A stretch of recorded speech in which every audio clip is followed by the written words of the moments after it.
Hello students, how are you.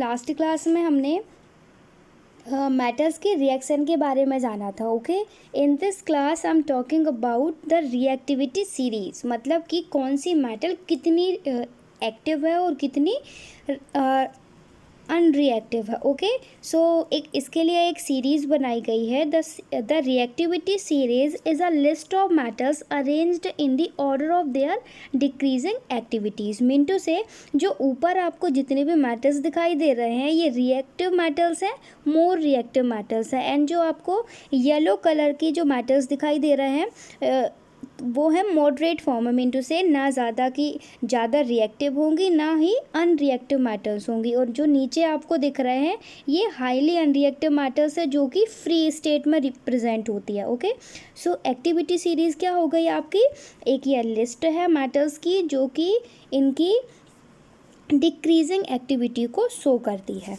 Okay,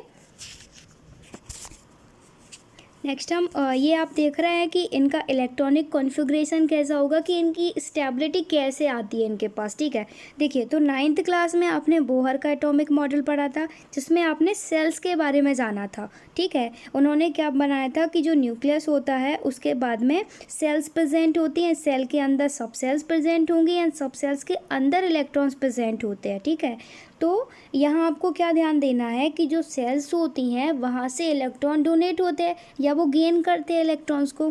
ठीक है, and octet rule भी पढ़ा था आपने। तो देखिए यदि कोई एटम अपने ऑक्टेट को कंप्लीट कर लेता है सो वो क्या होगा, स्टेबल होगा। अभी आप देख रहे हैं नोबल गैसेस इसीलिए स्टेबल होती हैं, मतलब कि ग्रुप नंबर 18 एलिमेंट्स। अभी आप एक काम करेंगे कि आप पीरियोडिक टेबल देखेंगे एंड आप को उसमें पता होना चाहिए कि कहाँ से कहाँ तक कितने ग्रुप हैं उसमें एंड किस ब्लॉक एलिमेंट में मेटल्स है या नॉन मेटल्स है। ये हमने लास्ट में देखा था, लास्ट क्लासेस में पीरियोडिक टेबल में कि मेटल्स कहाँ मिलेगी आपको, नॉन मेटल्स कहाँ मिलेगी एंड नोबल गैसेस कहाँ है। सो ग्रुप नंबर 18 एलिमेंट ये स्टेबल्स होते हैं। ठीक है, ये स्टेबल हैं, बिल्कुल बहुत ही स्टेबल है। ये अनरिएक्टिव मेटल है क्योंकि इनके ऑक्टेट कंप्लीट है, मतलब कि इनकी जो लास्ट सेल होगी वहाँ पर 8 इलेक्ट्रॉन प्रेजेंट होते हैं। ठीक है, यदि हम मेटल की बात करें, देखिए आप इसमें देख सकते हैं टेबल में कि जो सोडियम है, सोडियम की लास्ट सेल में कितने इलेक्ट्रॉन प्रेजेंट है, 1 इलेक्ट्रॉन है। और यदि वो इस 1 इलेक्ट्रॉन को डोनेट कर देता है तो उसके ऑक्टेट में 8 इलेक्ट्रॉन होंगे, फिर वो कैसे होगा, स्टेबल होगा। ठीक है, वैसे यदि हम बात करें पोटेशियम की, देखिए तो उसका जो लास्ट इलेक्ट्रॉन है वो एन सेल में प्रेजेंट है। यदि वो उस इलेक्ट्रॉन को डोनेट कर देता है तो फिर स्टेबल होगा। ठीक है, वैसे ही कंडीशन कहाँ है, नॉन मेटल्स की। Okay, number of electron in shells, जैसे आप यहाँ देख सकते हैं कि जो फॉस्फोरस है उसकी लास्ट मोस्ट सेल में एम सेल में 5 इलेक्ट्रॉन प्रेजेंट है। यदि वो इन 5 इलेक्ट्रॉन को एक्सेप्ट कर लेता है, ठीक है, देखिए 5 इलेक्ट्रॉन है, यदि वो और स्टेबल करने के लिए 8 इलेक्ट्रॉन्स की ज़रूरत पड़ेगी ना। ठीक है, तो ये किस पर डिपेंड कर रहा है, आउटर मोस्ट सेल पे, कि वो कितने इलेक्ट्रॉन डोनेट करेंगे या एक्सेप्ट करेंगे। ओके, सो देखिए how do metals and non metals react, metals और नॉन मेटल कैसे रिएक्ट करते, देखिए तो मेटल की टेंडेंसी क्या होती है, हमेशा इलेक्ट्रॉन को डोनेट करने वाली, वो as a electro positive element की तरह बिहेव करते हैं। ठीक है, जो दानी टाइप होते हैं ना वो उन्हें दान करना होता है, वो लेते नहीं है किसी पर, सो दान करेंगे मतलब कि the number of proton increases, इसलिए उनके पास में पॉजिटिव साइन होगा। जैसे देखिए सोडियम का इलेक्ट्रॉनिक कॉन्फ़िगरेशन कैसा होता है, 281। यदि वो 1 इलेक्ट्रॉन को डोनेट कर देगा तो सोडियम कैटायन का फॉर्मेशन होगा। ठीक है, NCl के पास में आप देख रहे हैं कि लास्ट सेल में 7 इलेक्ट्रॉन प्रेजेंट है। यदि उसको 1 इलेक्ट्रॉन और मिल जाए तो वो स्टेबल होगा क्योंकि उसका ऑक्टेट कंप्लीट हो जाएगा। सो जैसे ही इस Cl को 1 इलेक्ट्रॉन मिलता है तो Cl नेगेटिव के फॉर्म में बनेगा, मतलब कि इसे हम क्या बोलेंगे, क्लोराइड एनायन। अभी आप देखिए एक जगह क्या हो रहा है, गेनिंग, और दूसरी तरफ क्या हो रहा है, लूजिंग। सो मेटल्स क्या कर रही है यहाँ पर, लूजिंग ऑफ इलेक्ट्रॉन, और जो नॉन मेटल्स होंगी वो गेनिंग ऑफ इलेक्ट्रॉन। उसके बाद में एक बॉन्ड का फॉर्मेशन होगा, इसे हम क्या बोलते हैं, ionic bond. Okay, and ionic bond का फॉर्मेशन कैसे होगा, कैटायन और एनायन के कारण। ठीक है। नेक्स्ट एग्जांपल देख लेते हैं, जैसे मैग्नीशियम कैटायन का फॉर्मेशन हुआ, इसकी लास्ट मोस्ट सेल में, आउटर मोस्ट सेल में कितने इलेक्ट्रॉन प्रेजेंट है, 2। ये 2 इलेक्ट्रॉन डोनेट करने के बाद मैं Mg पर 2+ का साइन क्यों लगा कि उसने 2 इलेक्ट्रॉन डोनेट किए, Cl के पास में 1 इलेक्ट्रॉन एक्सेप्ट किया, मतलब कि अब यहाँ तो मैग्नीशियम आप देखेंगे इसने 2 इलेक्ट्रॉन को डोनेट किया था, तो यहाँ पर Cl2 होने चाहिए ना, एक एक इलेक्ट्रॉन एक्सेप्ट ही कर सकते, इसीलिए यहाँ MgCl2 का फॉर्मेशन होगा। ओके, सो अब हम बात करेंगे आयनिक कंपाउंड। आयनिक कंपाउंड मतलब कि जो कैटायन और एनायन से मिलकर बने होते हैं। जो लास्ट हमने एग्जांपल देखा है, किसका एग्जांपल था, आयनिक कंपाउंड का, ठीक है, जो कैटायन और एनायन से मिलकर बने होते हैं। ओके, सो अभी हम ये थोड़ा डिटेल में भी जान लेते हैं। The compound formed by the transfer of electron from a metal to a non metal are known as ionic compounds, और इन्हें क्या बोल सकते हैं हम, इलेक्ट्रोवैलेंट कंपाउंड भी बोला जाता है। ठीक है, नेक्स्ट हम चेक करेंगे प्रॉपर्टीज़ ऑफ आयनिक कंपाउंड्स की, इनकी प्रॉपर्टीज़ क्या होंगी। सो हम पहले बात करेंगे फिजिकल नेचर। ओके, सबसे पहले हम फिजिकल नेचर की बात करेंगे। So ionic compound are solid and somewhat hard because it is strong force of attraction.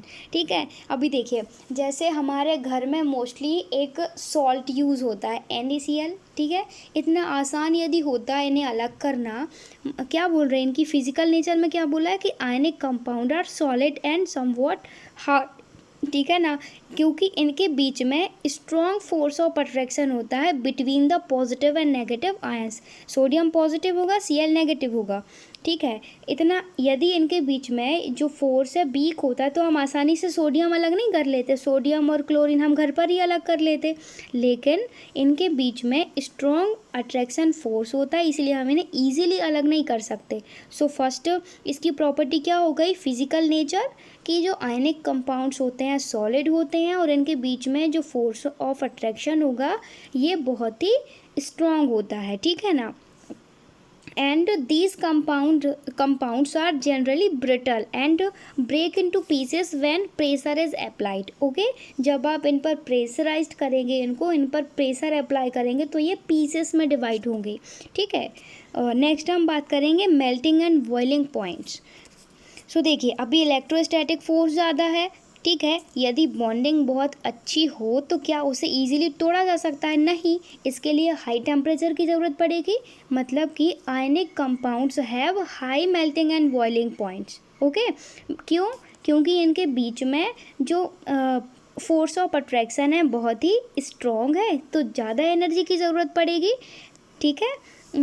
Amount of energy is required to break into inter ionic attraction, मतलब कि बहुत ज़्यादा एनर्जी की ज़रूरत पड़ेगी तब जाके आप वहाँ पर Na+ और Cl नेगेटिव को अलग अलग कर पाएंगे।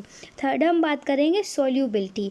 सो जितने भी इलेक्ट्रोवैलेंट या आयनिक कंपाउंड्स होते हैं जनरली सॉल्यूबल होते हैं वाटर में, और ये इनसॉल्यूबल होते हैं, लाइक कैरोसिन हो गया आपका, पेट्रोल हो गया, ETC, ठीक है। तो आपको क्या ध्यान रखना है कि इनकी जो सॉल्युबिलिटी होती है वाटर में होती है, ठीक है। ये आपने जनरली देखा है कि आप जैसे नमक को घर के पानी में डिज़ोल्व करके देखेंगे तो पूरी तरह से ट्रांसपेरेंट आपके पास में सॉल्यूशन बनेगा। नेक्स्ट हम बात करेंगे कंडक्शन ऑफ इलेक्ट्रिसिटी। तो अभी ये आपको आपके माइंड में बिल्कुल क्लिक होना चाहिए कि ये कंडक्टिविटी शो करेंगे या नहीं।